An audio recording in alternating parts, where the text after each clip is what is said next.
6 en punto de la tarde, ¿cómo están? GF Norona Oficial en YouTube, Fernández Norona en Facebook. Como pueden ustedes observar, estoy en Pueblo Quieto. Ahora ni vaso me dieron, ya me dieron para que les dé, se arda a la derecha con mi Perrier.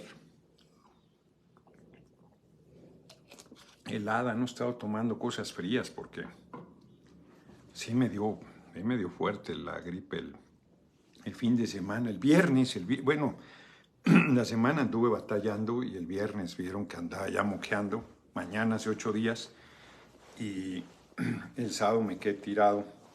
Domingo fui al evento de Delfina, me pegué una soleada de aquellas, me regresé, ya no fui a Valle de Chalco, y luego ya, el lunes, ¿qué hice el lunes? Algo hice, bueno, no sé. El martes fue la bicameral, el miércoles, ayer la permanente, intensa, fuerte el debate. Ahorita iba a comentar eso en el título, pero fíjense, empecemos por eso, mientras van llegando más. Ayer se dio a conocer al Pleno de la Comisión Permanente un acuerdo de la Junta de Coordinación Política que, haciendo caso, acatando el Benjamino, vamos con todo, nuestro próximo presidente de los Estados Unidos mexicanos, jefe Noroña, muchas gracias. Y muchas gracias a Agustín García Acosta, desde Los Ángeles, alcancé a ver. Saludos desde Los Ángeles, muchas gracias, muy, muy gentiles. Benjamino todos los días, está cabrón, junto con Arcadio Barrón y López. Son generosos, constantes, de primera. Entonces les decía yo que la Junta de Coordinación Política, el martes, el Senado de la República, su Junta de Coordinación, acatando un mandato de un juez federal que planteó que se debía convocar a un periodo extraordinario para resolver una faltante, hay 3 faltantes del INAI, solo quieren uno. Eso no se ha comentado mucho, que solo quieren uno para seguir controlando el órgano y no que se nombren los 3 que faltan, porque necesitan uno para hacer quórum, deben tener 5 mínimo para hacer quórum. Entonces el juez, uno, ¿no? Y cuando ellos quieren. Entonces la Junta de Coordinación Política presentó una resolución, una solicitud para que el punto fuera considerado de obvia y urgente resolución. Es un procedimiento establecido, pero el Pleno tiene la última palabra. Y el Pleno debatimos y no lo consideramos de obvia y urgente resolución, consideramos que tiene que seguir el trámite legislativo que cualquier solicitud de esa naturaleza debe tener. Toga central. Comenzaron los conversatorios para hacer reforma al Poder Judicial. Sí, el martes son extensos, pero creo que hay que verlos y tomar nota de lo dicho ahí. Sí, yo creo que hay que hacer otro Poder Judicial, punto. No creo que una reforma sea suficiente. Yo, mi hermanito Jaime Cárdenas, me invitó Nacho Mier al inicio el martes, pero yo estaba en la bicameral sobre asuntos de la participación de las Fuerzas Armadas permanentes en cuestiones de seguridad pública. Era muy importante esa reunión, de hecho estuvo encabezada por el secretario de Gobernación, por la secretaria Rosa Isela Rodríguez, y estuvieron el secretario de la Defensa y el secretario de la Marina, el almirante Ojeda y el general Sandoval, respectivamente. Han sido días muy intensos. Entonces les decía yo, la Corte nos echa atrás legislaciones. Yo ilegal, muchas gracias. Nadie es ilegal, yo ilegal. Muchas gracias por tu cooperación. Ningún ser humano es ilegal. No tendrán los documentos que exigen en determinado país, pero eso no te hace ilegal. Es una manera peyorativa, una manera torcida de perseguir a la gente. En todo caso, no han hecho los trámites migratorios respectivos, pero eso no te hace ilegal. Indocumentado mismo es un asunto también despectivo, porque documentos, claro que tiene uno, no tiene los de su país. En fin, les decía yo Entonces, la Corte, no sé, ha echado atrás legislaciones diciendo que no se siguió el procedimiento legislativo y que no se dio la discusión democrática. Y ahora pretendía el mismo Poder Judicial, Raúl Vega, muchas gracias por tu cooperación, que obviáramos la discusión en comisiones, la elaboración del dictamen respectivo, la discusión democrática y luego llevarlo al Pleno para su resolución final. Porque además yo creo que el mandato del juez pues se atiende, se acata, pero no tiene por qué circunscribirse solo a lo que él plantea. Pues si vas a convocar a un periodo extraordinario al Senado, de una vez que determinen los cerca de 100 nombramientos que tienen pendientes, dentro de ellos magistrados del Tribunal Electoral, magistrados del Poder Judicial, integrantes del Consejo de la Judicatura, nada más y nada menos. O sea, nombramientos muy importantes y no le importa al Poder Judicial. Es que dicen, es que impugnaron solo este. Se hacen los locos. Daybreak, saludos a todos y muchas gracias por tu cooperación. Este sí lo dije, ¿no? Te decía, Raúl Vega, muchas gracias por tu cooperación, que si por favor prendes la luz porque sí está medio... Sí, perdón, yo no la prendí, me vine para acá directo. Sí, ambas, porque sí se va. Está nublado y yo creo que al rato va a oscurecer muy rápido. Total, que lo que acordamos no es un desacato. El Universal, no estoy seguro del Universal. COU 121, vi una entrevista que hizo con la Estaca y Bedera. Tiene mucho de eso antes de iniciar el mandato Obrador y está genial, siempre congruente a sus ideas. Saludos. Pues sí, nunca me ha acomodado. Entonces, dice el Reforma, algún otro medio, el cretino de Sarmiento, que desacatamos y que nos van a multar. Uy, como dice mi hermano Manuel, uy, qué miedo, mira cómo estoy temblando. Si no hemos desacatado nada, no desechamos la solicitud del juez. Lo que hicimos fue darle el trámite parlamentario correspondiente, que es que vaya a comisiones, a la comisión respectiva, la primera creo en la que yo participo, se discuta, se apruebe. Yo creo que se va a modificar, planteando que de una vez se saquen todo. Si vas a convocar un periodo extraordinario, pues de una vez que saquen todo. El Senado, que es el que tiene esa tarea, nosotros no tenemos esa ausencia, porque sí tienes la obligación de cumplir con tus responsabilidades. Eso no está en discusión. Decía Ramírez Marín, ayer en el debate en la permanente, creo que lo comenté aquí, que un alcalde de un lugar le decía que cómo se defendía de la ofensiva que había en su contra, que porque los estaban golpeando diciendo que su mamá compraba terrenos y que le dijo, pues dile a tu mamá que deje de comprar terrenos. Pues sí. Y entonces lo equiparaba a que el Senado no ha cumplido sus responsabilidades. Es falso. O sea, no es falso que no haya nombramientos sin realizar. Lo que dejan de lado es que ellos querían la cuota y que era una propuesta panista quien iba al órgano respectivo y por eso no se aceptó, porque ya basta de cuotas, o sea, chantajearon, Raúl Vega, muchas gracias por tu cooperación, chantajeó la oposición de aprobar, no aprobar, sino no permitir que siguiera todas las iniciativas que era necesario aprobar, tenían un número muy grande que habíamos mandado de la Cámara de Diputados y ya se les acababa el tiempo. Entonces tomó la oposición el Pleno, se los recuerdo, viernes 28 de abril, si mal no recuerdo, que generó la crisis donde Monreal salió a decir, bueno, pues yo es el momento más bajo de mi liderazgo aquí en el Senado, yo no puedo garantizarles futuro político, y entonces pues ya no me hacen caso, le hacen caso a Dan o a Claudia o a Marcelo, que son a los liderazgos que están apoyando, y eso pues, le hizo crisis. Fueron convocados por el compañero presidente, dijo, a ver, hay que sacar la tarea, más allá de la discusión de quién puede hacer el relevo, pues está la tarea institucional que tenemos y el compromiso del proyecto. Y entonces se fueron a sesionar a la casona de Xicontencal, iban a sesionar en el bellísimo, a mí me parece bellísimo, salón antiguo del Senado, y ahí se encadenó Xóchitl Gálvez y entonces se fueron al patio donde hacen las ceremonias de la Belisario Domínguez. Y ahí estuvieron discutiendo toda la noche, la madrugada, y si la oposición no hubiese querido, hubiera ido a discutir.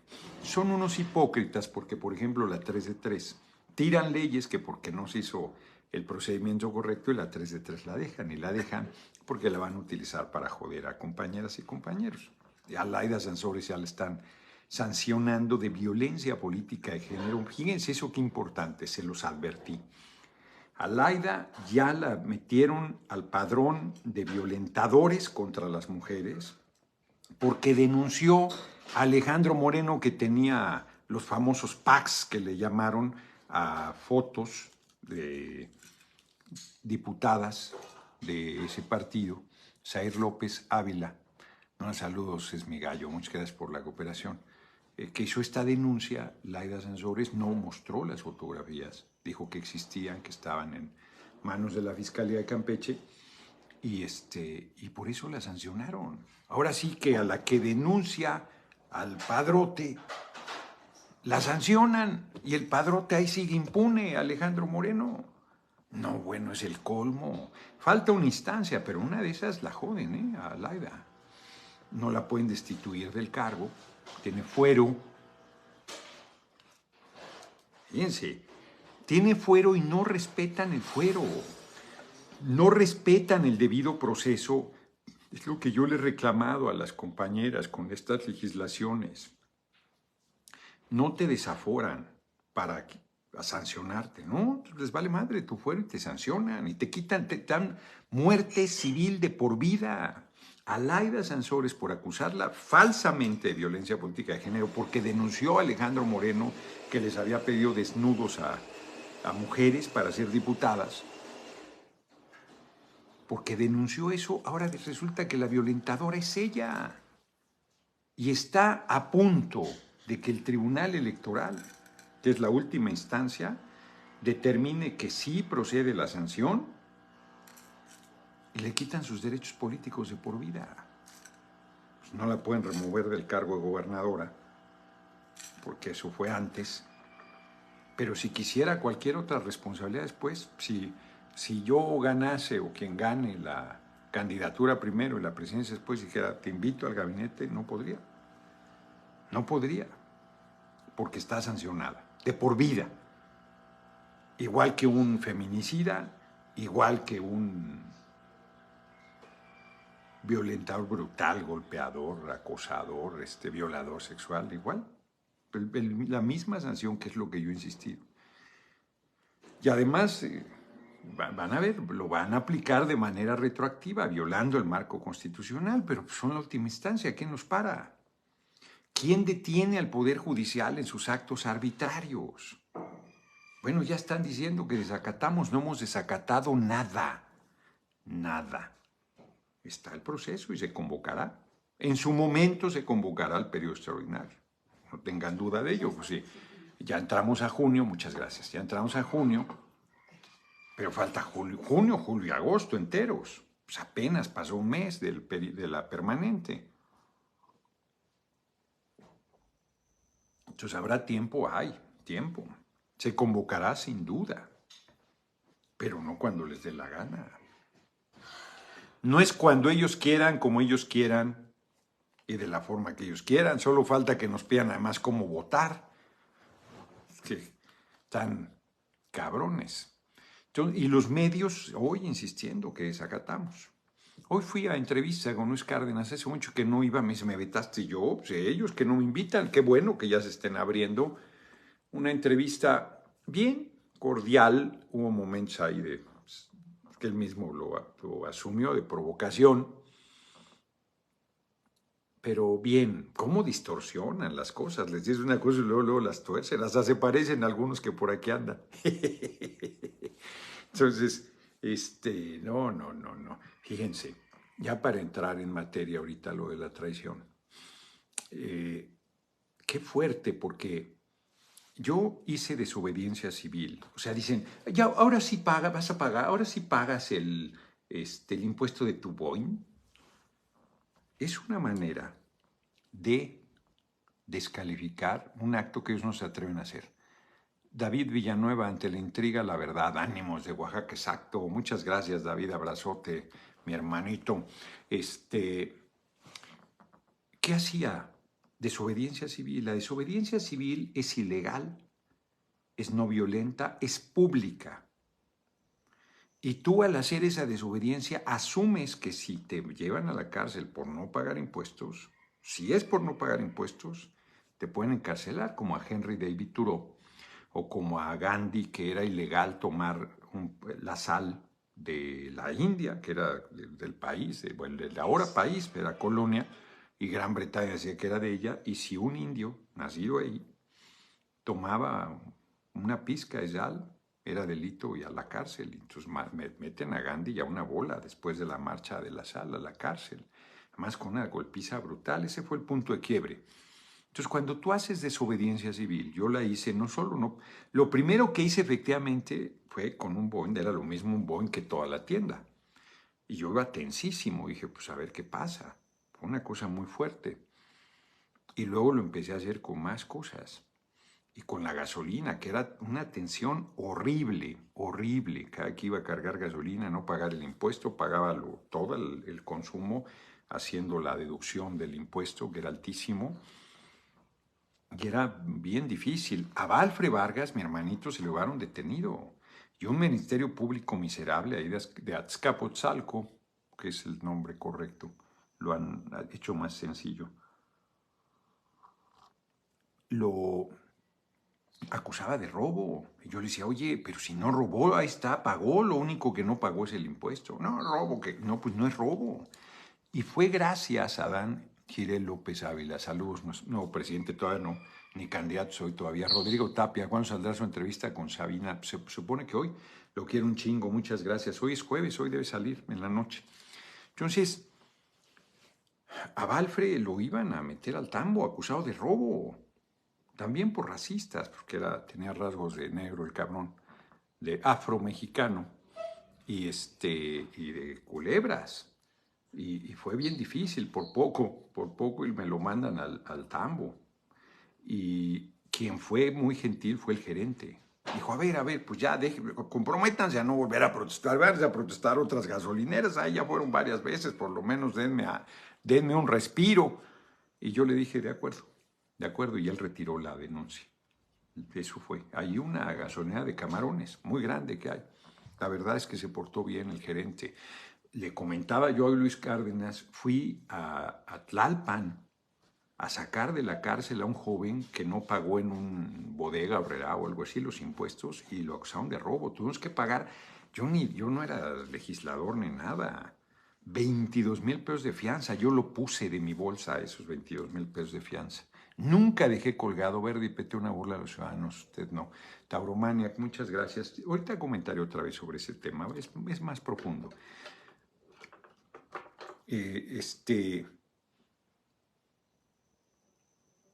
Fue muy difícil, muy difícil. Yo me tensaba horrible. Cuando hoy me habló un hombre de Ixmiquilpan, en Ixmiquilpan hicieron una rebelión.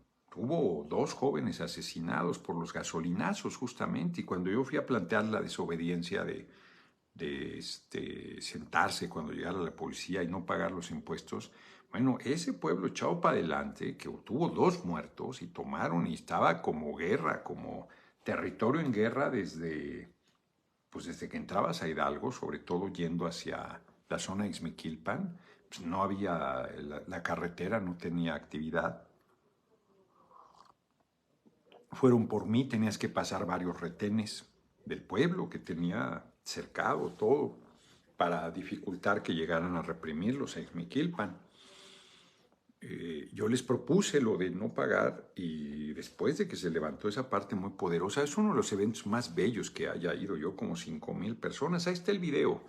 Está el video, a principios de enero del 2022, ha de haber sido 2022. del 2000, estoy diciendo tonterías, 2017, 2017, enero de 2017. Yo no tenía ningún cargo. Ese ejemplo de congruencia, unidad de congruencia. Muchas gracias, Tauromania. Entonces, pues yo me la jugaba. Y hoy ahí con Luis Cárdenas, si vas a pagar, si, pues protesten, cabrones. ¿No están de acuerdo? Dicen que están muy mal las cosas, pues protesten. Nosotros protestamos por décadas. Nos jugamos el físico por décadas. Estás convocando a que no paguen los impuestos. No, no estoy convocando a eso. Pues le digo, nada más falta que digas ahorita aquí, Noroña convoca a rebelarse contra el gobierno del presidente López Obrador. Eso no estoy diciendo. O sea, no, cómo distorsionan, qué perversidad. Fíjense, para entrar al tema, y ahorita regreso a otras cosas que están ahí en el aire. ¿Por qué decidí hablar de la traición? Tienen que leer. No les estoy preguntando si quieren, si pueden, si les dan ganas. Que vean qué flaquito es. Tienen que leer este libro. Tiene claro, como están acostumbrados a leer un renglón algunos, pueden decir que es demasiado, 166 páginas. La letra está grande. Son dos semblanzas, Revolucionarios Mexicanos de Elena Garro. Qué buena es, ¿eh? No es historiadora, tiene algunas inconsistencias. O sea, puede generarles alguna duda, pero no pasa nada, profundizan y ya. Pero en términos generales está esencialmente bien, es poderosísimo. Y la tragedia del asesinato de Madero es monstruoso. Es cuando me refiero a la traición. Fíjense, Madero, yo creo que tiene razón Elena Garro. Digo Garro, lo es Garro. Elena Garro. Son tres, el de Madero es más grande porque es un primer trabajo, son artículos que sacó en una revista. Es un primer trabajo sobre Francisco Madero el Revolucionario, cuando todo el mundo le tenía pavor a Díaz. Díaz había sido terrible. Quienes hablan bien de Porfirio Díaz tienen que leer este libro. Está en unas pocas cuartillas planteado lo que era. Es más, es de las 45 a las 78. Es flaquitito. Y lo de Ricardo Flores Magón también se lo echa en muy pocas cuartillas, de la 9 a la 44. Estos dos primeros trabajos, Flores Magón y Madero, está planteado lo que era Porfirio Díaz. No puedes hablar de Flores Magón sin Porfirio Díaz y hablar de Porfirio Díaz sin Flores Magón, y no puedes hablar de Madero sin Porfirio Díaz y de Porfirio Díaz sin Madero. Madero, un civil, un chaparrito además, no hay chaparro que no sea cabrón, hace la hazaña de derrotar al tirano. Es una hazaña, o sea, por donde lo veas, la persecución, el acoso. Él era un hombre adinerado, era de la oligarquía, era de los ricos del porfiriato, su familia. Y era un buen hombre, un buen hombre. Entra a la lucha rico, muy rico, y cuando lo matan, es pobre, su viuda queda en condiciones pavorosas. Y la verdad es que es un extraordinario trabajo, lo del interinato de la Barra, ahí empieza el tema, porque además en el fondo no pocos historiadores plantean la culpa de Madero, que Madero tuvo la culpa de que lo asesinaran. Su debilidad, era espiritista, se alejó del pueblo, yo mismo he dicho, el propio compañero presidente lo ha comentado. Ahí hay una parte política, efectivamente, que está ahí presente. Pero yo creo que el rescate que hace Elena Garro es muy poderoso, porque dice un hombre bueno, un demócrata, un creyente en la ley, un hombre que no va por el poder, que no le importaba liberar a la patria, enaltecer al pueblo, liberar, generar justicia. Un hombre bueno, que no aspiraba a quedarse más allá de los 4 años, que inclusive duda en algún momento de encabezar en la lucha, de que él pues, nadie quiere, y por eso ¿Cómo se llama el libro? Ya lo dije 20 veces, es Revolucionarios Mexicanos, de Elena Garro. Garro. Elena Garro. Entonces, eh, Elena Garro. Entonces, Elena Garro. Entonces, Elena Garro. Entonces, Elena Garro. Entonces, Elena Garro. Entonces, Elena Garro. Entonces, Elena Garro. Entonces, Elena Garro. Entonces,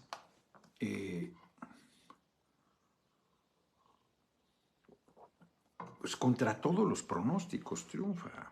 Fíjense, era tan buen ser humano que cuando él participa, o sea, él participa en los hechos de armas, siendo un civil, un valiente. Madero no era ningún cobarde.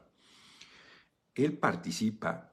El plan de San Luis no está planteado aquí. Es una parte que yo he retomado bellísima, lo he comentado en tribuna. Fui a una elección sabiendo que me podían hacer fraude y me lo hicieron. Fui a la Cámara de Diputados a pedir la nulidad de la elección sabiendo que me la podían negar y me la negaron. No sería yo hombre si no convoco al pueblo de México a las armas, dice Madero en el plan de San Luis. Y convoca y participa. Y cuando triunfan en Juárez, el general Naranjo, creo que se apellida, que es derrotado, Pascual Orozco, que era general, y Francisco Villa, que era creo que coronel, Mari Spark, hay un par de hermanos youtubers que se encargan de distorsionar lo que dice, lo llaman traidor para dividir. Por cierto, una entrevista con el Escorpión, muchas gracias. Justo por eso decidí esto de la traición comentarlo. Marcelo Dupont, muchas gracias por tu generosa cooperación. Porque el término de traición es un término muy fuerte y se usa con una ligereza pavorosa. Aquí es de lo que vamos a hablar hoy. Entonces Madero participa en el hecho de armas, triunfan y Pascual Orozco y Villa quieren fusilar al general porfirista. Y Madero se interpone y dice, de ninguna manera, de ninguna manera. Y él lo quieren fusilar. Francisco Beltrán, eso Noroña, muy buenas tardes, saludos desde las Carolinas aquí presente. Muchas gracias, gracias como siempre por tu generosa cooperación, muy generosa cooperación. Lo quieren matar porque se opone al fusilamiento del general porfirista. No me acuerdo, el editorial de Bolsillo. Entonces,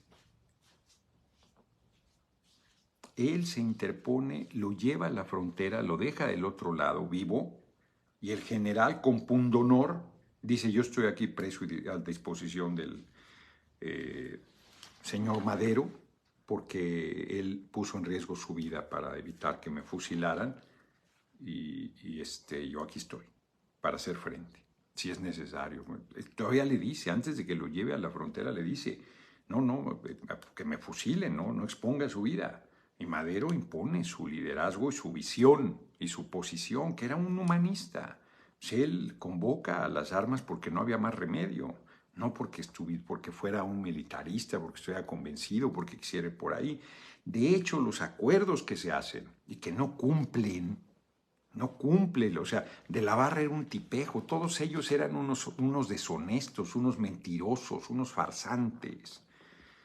Y a ti te tratan de tonto por ser claro, por ser honesto, por actuar con verdad, como si fueras torpe, como si fueras ingenuo, como lo que se sigue premiando, que lo dice aquí Elena Garro.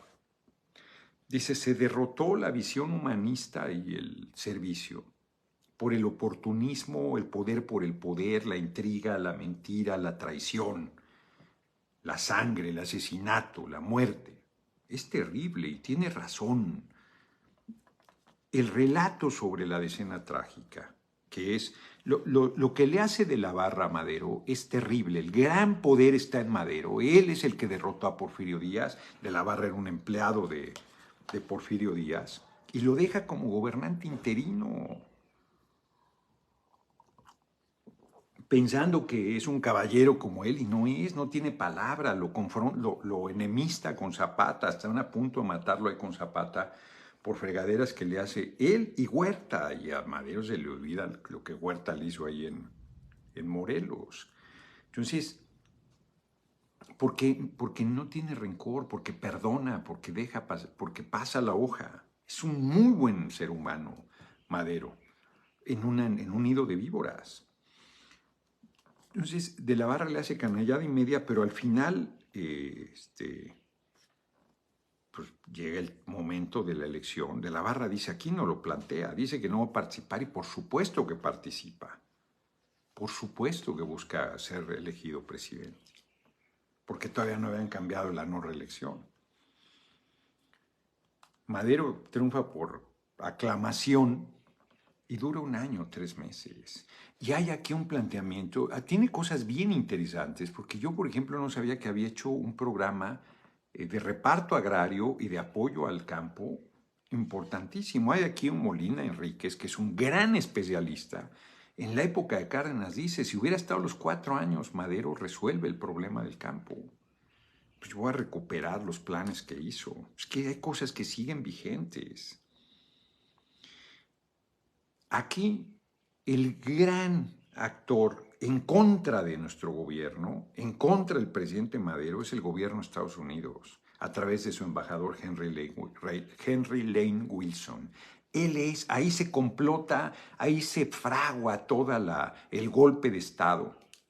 Fíjense, se levantan en contra de Madero, le venía comentando a Emma, Bernardo Reyes, que es un tipejo, padre de un intelectual muy importante, Alfonso Reyes, y de un político nefasto que estuvo con Victoriano Huerta, Rodolfo Reyes. Y el tipo quiso ser presidente siempre, era el ministro de guerra de Porfirio Díaz en el último periodo. Y era un cobarde, nunca enfrentó a Díaz. Y era uno de los dos grupos que se disputaban la presidencia, el otro el del Limantur, los científicos.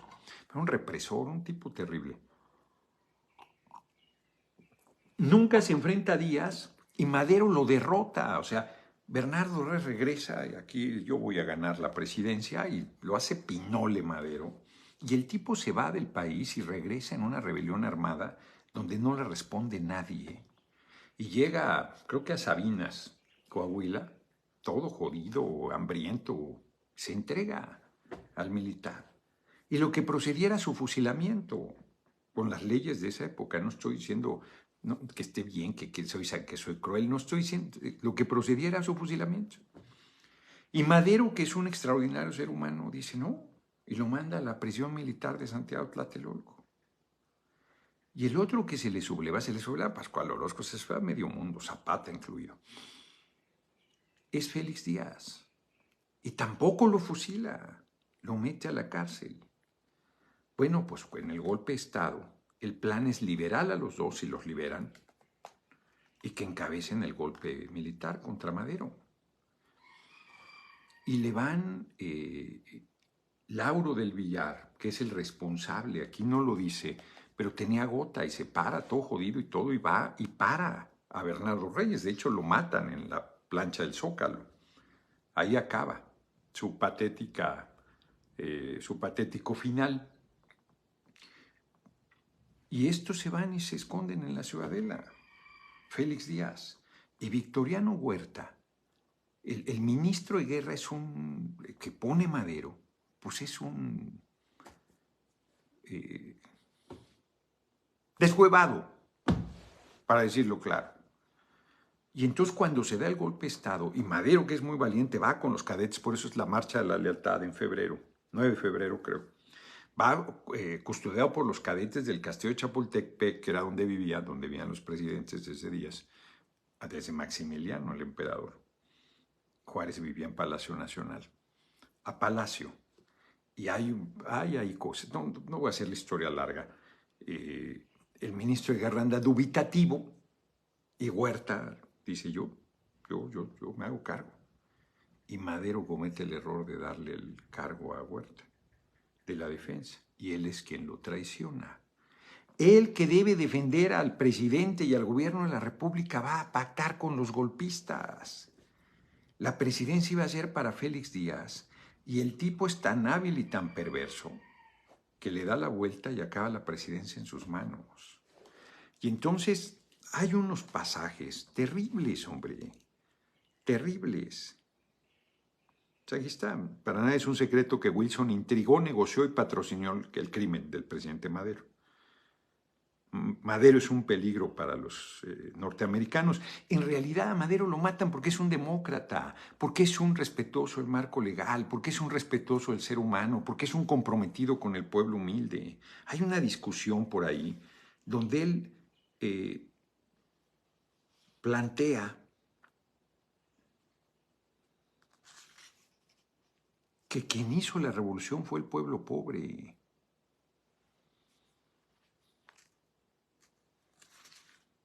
Contaba con él. Dice aquí, el crimen está en el aire. El presidente contestó que contaba con el pueblo enero de 1913, como era verdad, y con el ejército, lo cual era falso.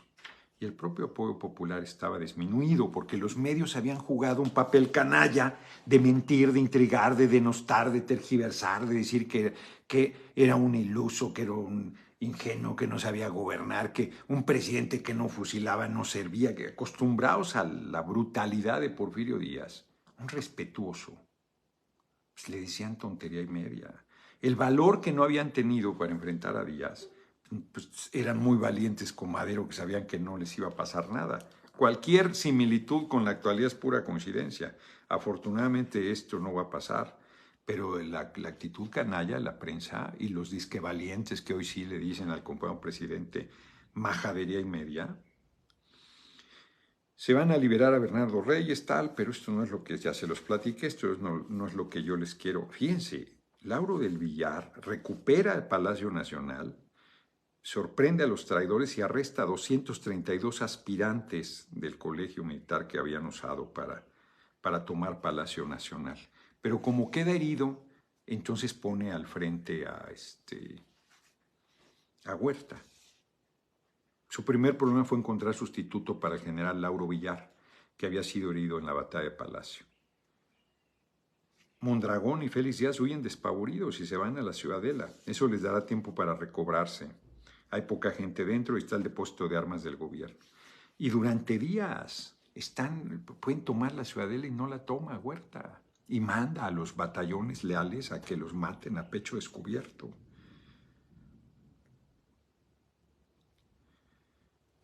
Ya se sabía en el cuerpo diplomático, fíjense aquí, dice, yo mismo he tomado parte en el complot, dice un tipo, en la embajada, y sé que Huerta no llegó a un acuerdo porque pretendía la presidencia, y la presidencia estaba decidida en la embajada de Estados Unidos para Félix Díaz, por el embajador, ¿no? El gobierno de Estados Unidos está de acuerdo en que tiraran a Madero, no mueve un dedo para evitar que lo maten, que es a donde quiero llegar. El presidente entra el lunes 10 de febrero a Palacio a las 9 de la noche, después de haber ido a Morelos a buscar al general Felipe Ángeles, que no lo pone al frente porque era general, pero tenía menor graduación que Huerta.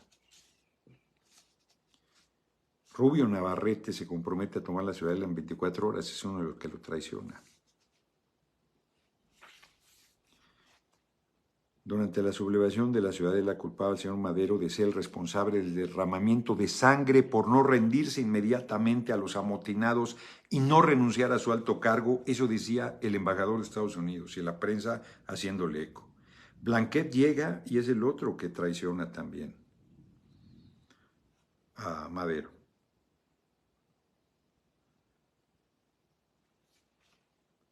Rubio Navarrete, después de su conferencia con Huerta, anuncia al presidente que la Ciudadela es inexpugnable. Y les llegaba hasta alcohol, comida, todo. No estaba sitiada la Ciudadela. Y una matazón ahí en torno. Richard Vicuña es un superchat, nada más. ¿A cuál? Richard Vicuña, sin texto, un superchat. No, pues ya no lo vi, no aparece aquí. ¿Qué decía? Richard Vicuña, no decía nada. Richard, ¿qué? ¿Vicuña? Vicuña. Muchas gracias a Richard Vicuña, no lo vi por estar leyendo aquí. Y Chipotlito está felicitando a Panfleto, que es su cumpleaños. Bueno, también es un superchat. Felicidad a Chipotlito que no, Chipotlito felicita a Panfleto. Dice, Madero supone a Díaz en un círculo de fusiles y ametralladoras, sin embargo hay una ancha vía en donde no se encuentra un solo federal y permite a los rebeldes ir y venir a capricho y entrar no solo cajas de cerveza, sino ganado, verduras, fruta y hasta champán. Es terrible. Están además presionando que va a intervenir Estados Unidos si no renuncia Madero. Los senadores van a pedirle la renuncia. Es una cosa. El cuerpo diplomático, el embajador de España en México va a pedirle a Madero que renuncie.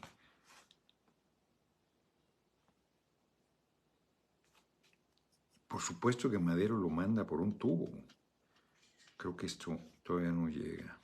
las cosas que decía el embajador de Estados Unidos. Wilson, muy excitado, que repitió por esa vez que Madero era un loco, un fool, o sea, un tonto, un lunático, que debería ser legalmente declarado incapacitado para ejercer el cargo. Esta situación es intolerable. Voy a poner orden, dijo en inglés, dando un puñetazo en la mesa. Dice, ha llegado el momento de decirle que solo la renuncia puede salvarlo y propongo que sea el ministro de España quien por su cargo y raza se lo haga saber. La mañana se reúnen 25 senadores para discutir el tema, no hacen quórum, y entonces va el embajador y le dice que no hay otra solución que su renuncia. Y el señor Madero dice, el embajador no ha expuesto la inmensa gravedad, se refiere al embajador Wilson de Estados Unidos. Interior Internacional nos ha afirmado que no tiene usted otra solución que la renuncia. El señor Madero no preguntó en qué se fundaba Wilson para decir eso. Preguntó inesperadamente, ¿qué opinaron ustedes, los ministros, o sea, los embajadores? Mis colegas no se opusieron a lo que solo a mí concernía. No se opusieron, contestó Cologan. ¿Y usted? Preguntó el presidente. Toda objeción mía hubiera sido inútil.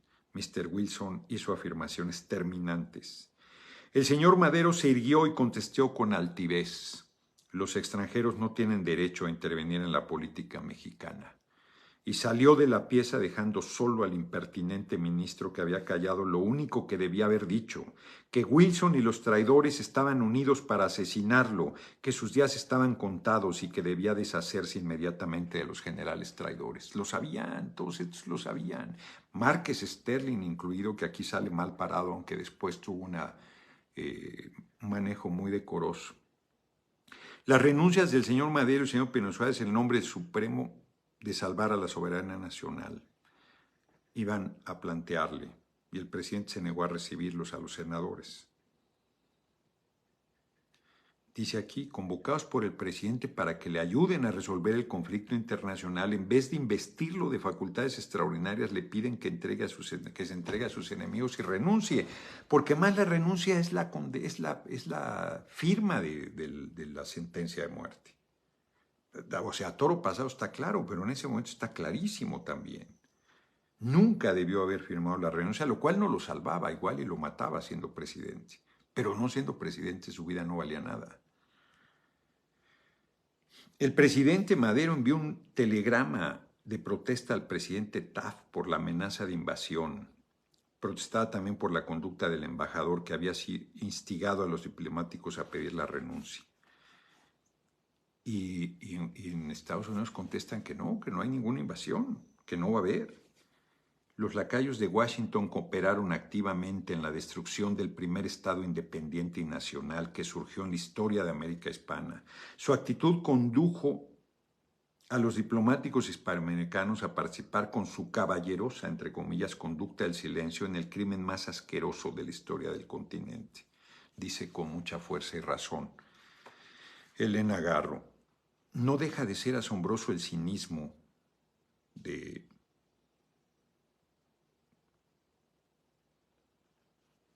Wilson, que siendo extranjero le exige al presidente entrevistas con Huerta. Va a buscar a Huerta, el embajador Wilson, que ya están en tratos para traicionar abiertamente a Madero.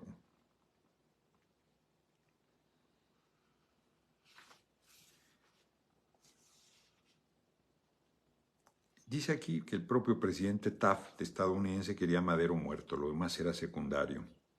Madero significaba la nacionalidad mexicana que surgía después de 100 años de confusiones sangrientas. Sus únicos apoyos habían sido las leyes y el pueblo, lo cual es cierto. Lo matan y luego va la esposa a pedir que le entreguen el cuerpo. Su marido, señora, no, antes de que lo maten, su marido, señora, no sabía gobernar, jamás me consultaba, ni pidió, ni escuchó consejo. Dice el embajador estadounidense, jamás me consultaba, ni me pedía consejo. O sea, somos una nación soberana. Están en esos días trágicos, la decena trágica que se llama. Félix Díaz, el golpista, fíjense, cualquier similitud con la derecha actual, lanza un manifiesto en el que declaraba que era preferible entregar al poder a los extranjeros que permitir que la patria siguiera maderista. Así como están complotando en la Embajada de Estados Unidos y prefieren que intervenga Estados Unidos a que siga el proyecto de la Cuarta Transformación. Adelante. Tal cual. Se hace una tregua y los golpistas colocan cañones, fíjense, dice, los felicistas se aprovechan de la tregua para avanzar y colocar cañones en donde no hubieran podido llegar en lucha franca. Todo estaba combinado entre Wilson y los traidores. Y luego el embajador dice que es Madero el responsable, que generó, que no respetó la tregua. Todavía Huerta le dice al presidente: Madero, usted está en los brazos de Victoriano Huerta. Era el credo de la traición. Wilson, el embajador estadounidense, le dice al embajador cubano Márquez Sterling: mañana todo habrá terminado. Márquez Sterling pide a su país que manden marinos cubanos para proteger la legación cubana y lo para a México. O sea, también pues fue terrible la complicidad. ¿Por qué no comunicó nada al señor presidente? Dice Elena Garro, pues tiene razón. La noche previa al golpe de Estado, Wilson, el embajador de Estados Unidos, informa a los periodistas porfiristas que el señor Madero será detenido al día siguiente a las 12 del día. No lo detienen a las 12, lo detienen a la 1 del día siguiente. O sea, terrible. Decía García Granados, que luego fue secretario de Gobernación de Huerta: la bala que mate a Madero salvará a México. Fíjense cómo es terrible. Siguen las traiciones. Fíjense, esta parte es terrible. Riverol, que era uno de los que había dicho lo abraza y que qué valiente y que lo va a defender, llega, está en una reunión de gabinete y le dice al presidente que sí, Riverol hacía unas horas lo había abrazado, entusiasmado por la valentía del señor presidente. Le dice que urgentemente Huerta quiere hablar con él, que porque viene el general Rivera de Oaxaca a sumarse al golpe de Estado. El gobernador del distrito observó que detrás de Riverol entraban un pelotón de soldados bien armados, y gritó: señores, están entrando soldados y vienen a prender al señor presidente. Deprisa el señor Madero alcanzó el umbral del salón de acuerdo, seguido de Marcos Hernández. Un ayudante leal empezaba a dispersar a los soldados. El señor Madero, comprendiendo que Huerta le había tendido una celada, le dijo sonriendo a Riverol que le dijera a Huerta que pasara inmediatamente a verlo. Riverol da órdenes a los soldados: alto, media vuelta, levanten armas, apunten. Y antes de decir fuego, Gustavo Garmendia, un ayudante del señor Madero, le da un tiro y lo deja muerto al traidor. Marcos Hernández cubre con su cuerpo al presidente y los soldados tiran. Repiten 2 veces la descarga, se llena de humo el cuarto y el señor Madero, con los brazos en cruz, avanza entre ellos diciendo: calma, muchachos, calma, no disparen. Los asesinos huyeron dejando muerto a Marcos Hernández, que había cubierto al presidente Madero con su cuerpo. Salen a pedir apoyo de Blanquet, que había llegado con soldados, 3,000 para apoyarlo supuestamente, y Blanquet detiene a Pino Suárez y a Federico González Garza. Y luego, cuando sale Madero, lo detiene. Todavía presentan armas, sale Madero, el presidente Madero, a hablar con Blanquet y les dice a los soldados: quieren aprender al presidente de la República, pero ustedes sabrán defenderme, porque si estoy aquí es por voluntad del pueblo mexicano. Y le dice Blanquet: avanza pálido con un revólver en la mano. Es usted mi prisionero, le dijo al señor Madero apuntándole al pecho. Es usted un traidor, contesta el presidente. Es usted mi prisionero, responde el traidor, que no se inmutó cuando el presidente le repitió con voz airada, es usted un traidor. ¡Qué fuerte! Y ahí, donde dio la charla cuando se recuperó del COVID, el compañero presidente, ahí lo llevan a la comandancia militar, no había ni camas ni nada, ahí lo tienen días durmiendo en sillas y con la misma ropa. Gustavo Madero estaba en una comida con Victoriano Huerta y otros. Huerta le pide su arma y él se la da. Y luego entran los rurales y lo detienen y se lo llevan detenido. Primero lo tienen ahí en el guardarropa y luego se lo llevan. Al general Ángeles lo detienen porque se niega a detener los disparos de los cañones hacia la ciudadela. Es terrible, hombre. La esposa de Madero, Sara, y familiares de él se van a la embajada japonesa a resguardarse.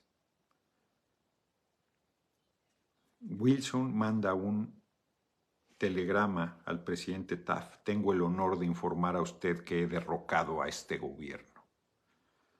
Esta es nuestra historia. Esto es lo que hace la embajada de Estados Unidos con los gobiernos que sirven al pueblo, al mejor que hubo. El del mejor hombre, Madero.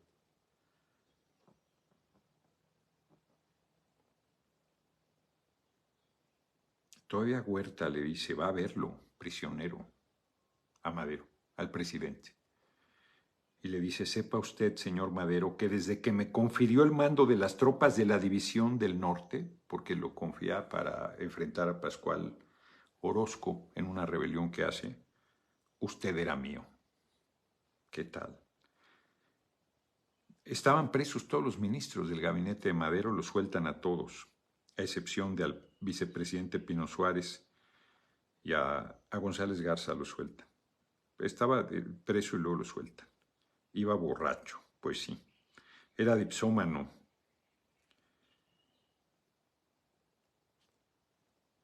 Alguien dice, esta es la salvación de México. Ah, Wilson, el embajador, fíjense lo que dice.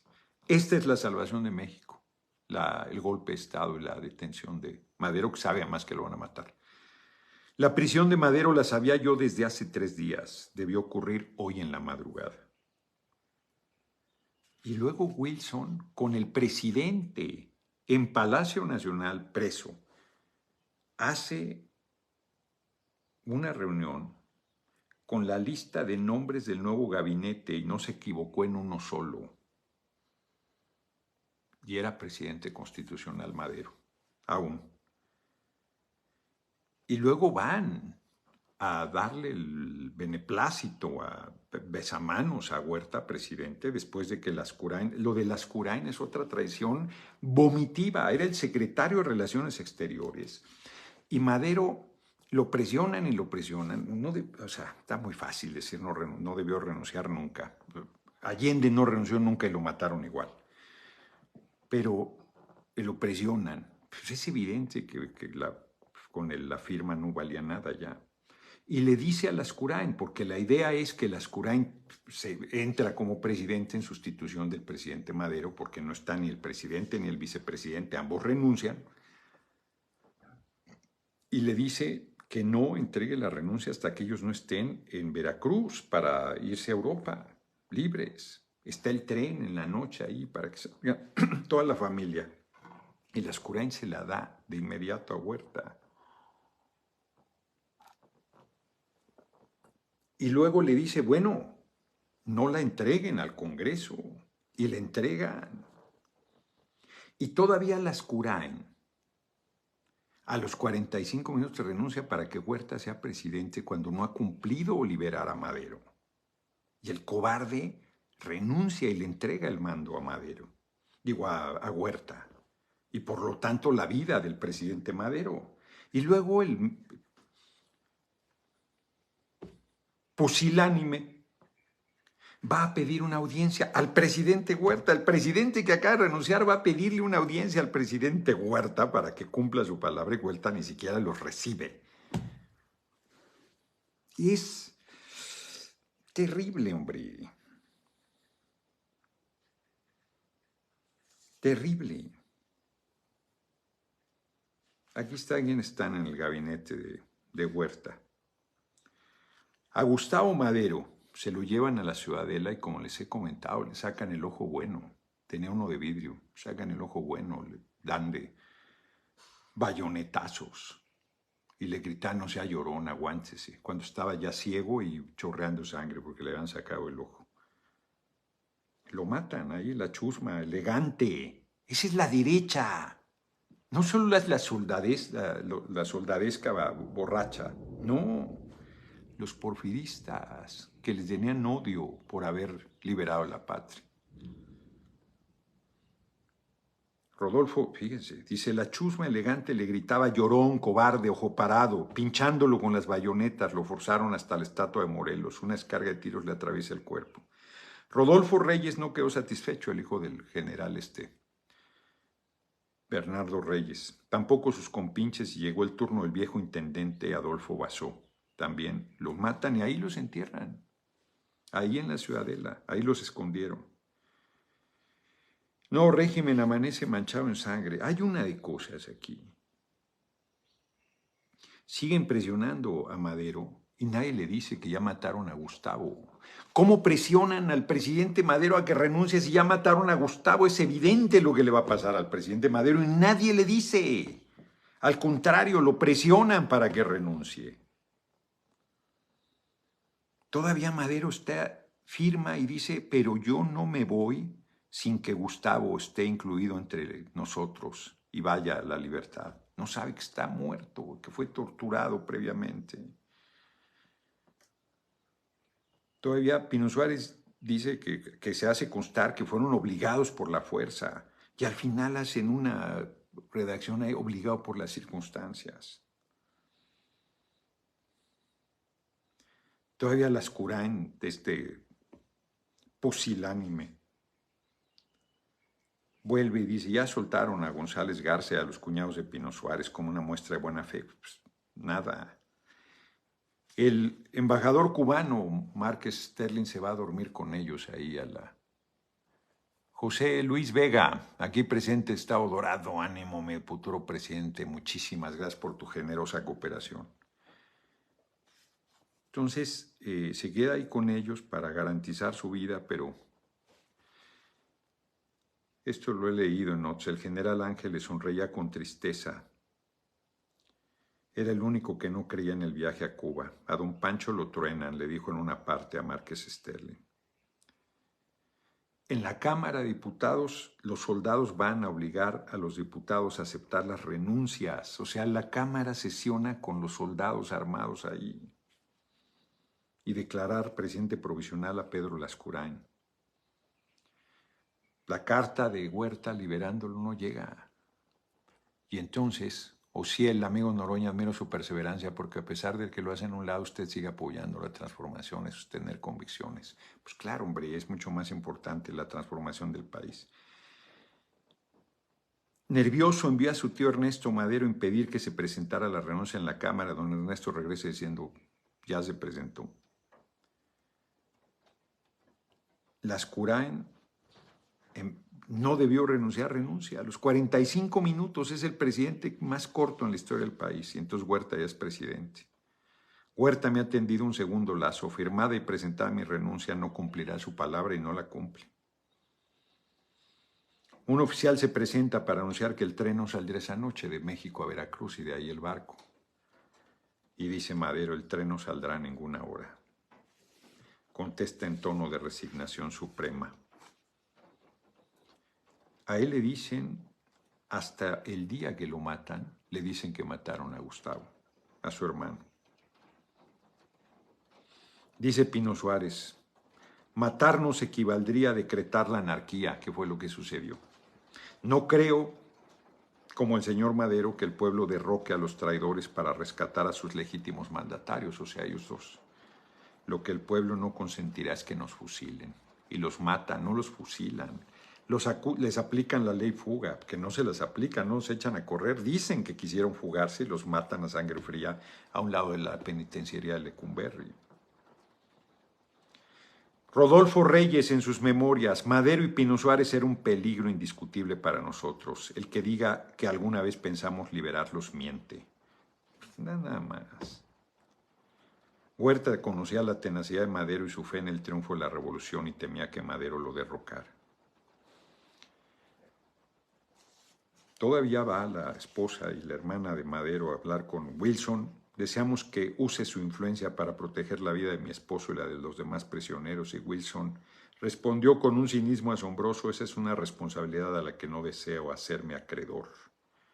Pino Suárez es un hombre muy malo, no puede hacerle ninguna promesa sobre su seguridad. Esa clase de hombres debe desaparecer. Otra vez, eso es la derecha y eso es la embajada de Estados Unidos regularmente.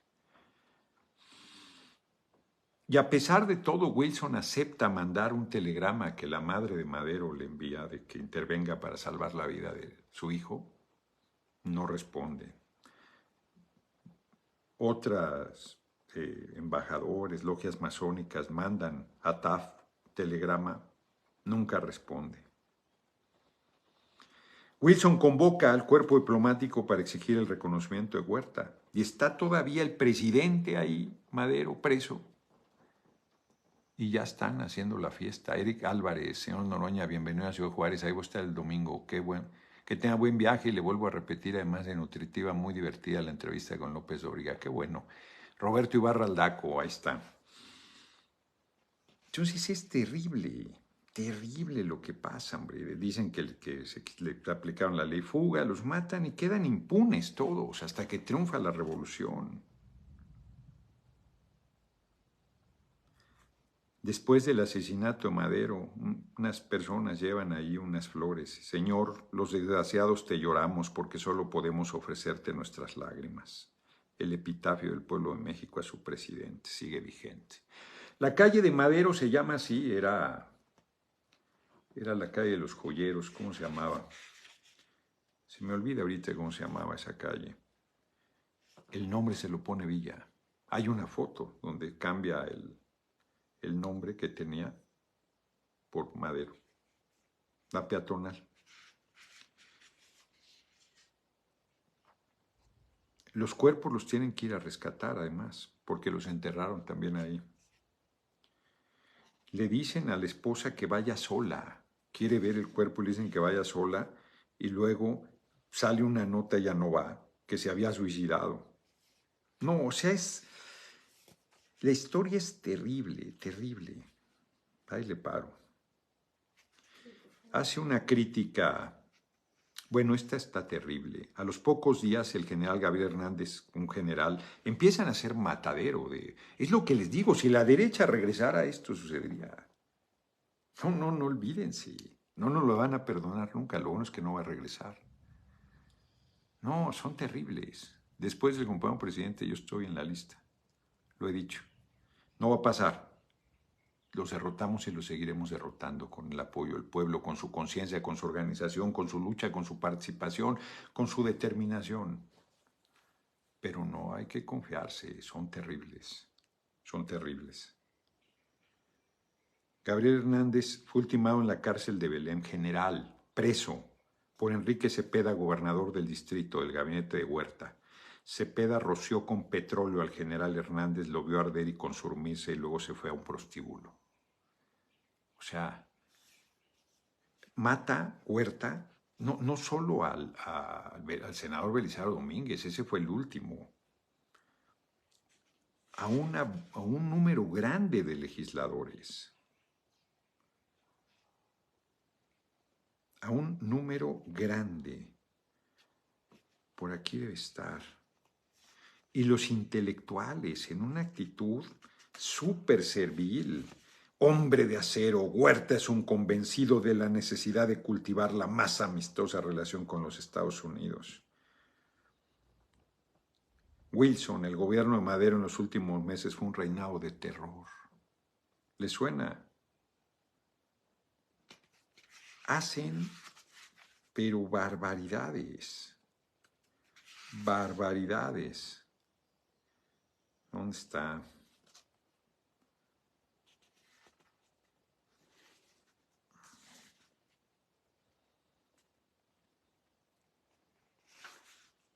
Por aquí está. Aquí está. Francisco Cárdenas, ascendió a coronel, no.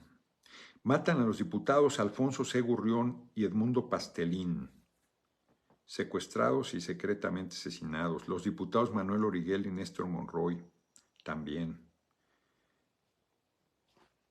Luego, el diputado Serapio Rendón, secuestrado y asesinado. Y luego a Belisario Domínguez, que previamente lo torturan, el que era un médico muy prestigiado, médico, pero un asesino, Aureliano Urrutia, ejerció en Estados Unidos todo el tiempo, sabía cosas del corazón. Era de esas cosas terribles, duales. Era un extraordinario médico y un gran cirujano y un miserable. Fue el que hizo buena parte de la represión de Huerta, la instrumentó. Fue asesinado en Coyoacán en el sanatorio de Aureliano Urrutia, quien mutiló espantosamente el cuerpo del ilustre y anciano senador. Y luego este cabrón, con el ejército, detiene y encarcela a todos los diputados. Todos tenían fuero y no a lo que sirvió el fuero. A todos los encarcelan.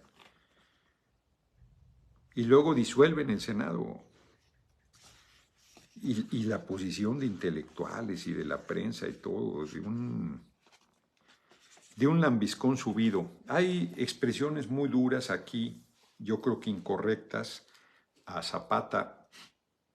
Creo que hay un error con Obregón porque él no había sido militar, él es de los que se subleva a la muerte de Madero, del presidente Madero, porque él lo dice en su libro 8,000 kilómetros en campaña. Alguien dice que te voy a regañar porque ya te pasaste. ¿Ya me pasé? Ya me pasé un chorro. El partido maderista se divide en dos, los que acuden al llamado a las armas y los cobardes. Y si tengo la vergüenza de decir que pertenece al segundo grupo, ya no les digo las efemérides de hoy. Hoy me eché una clase de historia de la decena trágica. Fabiola Falcón cumplió años ayer. Fabiola Falcón, ayer fue su cumpleaños. Muchas felicidades atrasadas, un abrazote. Aquí el tío Gamboín. Abrazote grande, Fabiola, gran compañera. Bueno, pues ya no les digo las efemérides. Ya con todo lo que les dije hoy de historia, habrá quien se habrá ido y diga, ay, qué flojera. $204.39. Mañana voy con mi maestra a la montaña, voy a caminar, por fin pude venir. Y voy a estar aquí mañana, el viernes, el sábado me regreso para viajar el domingo a Ciudad Juárez. Patriotas participaciones del diputado ayer en la permanente fueron retomadas por varios youtubers, resaltando la posición del diputado Noroña. Hoy estuve con Luis Cárdenas, estuvo bien la entrevista. Y hoy en la noche sale con Sabina Berman. Ahí vamos. Que apretar. Nos vemos, abrazote. Muchas gracias por sus cooperaciones. Ya no vi más comentarios, ya no digo las efemérides, casi 10 minutos. Y hoy Emma está sufrida y abnegadamente chambeando sin una sola lamentación. Para que vean. Ahí nos vemos. A ver cuántos entraron. 13,519, muy bien. ¿Ya? No, todavía no quito Facebook.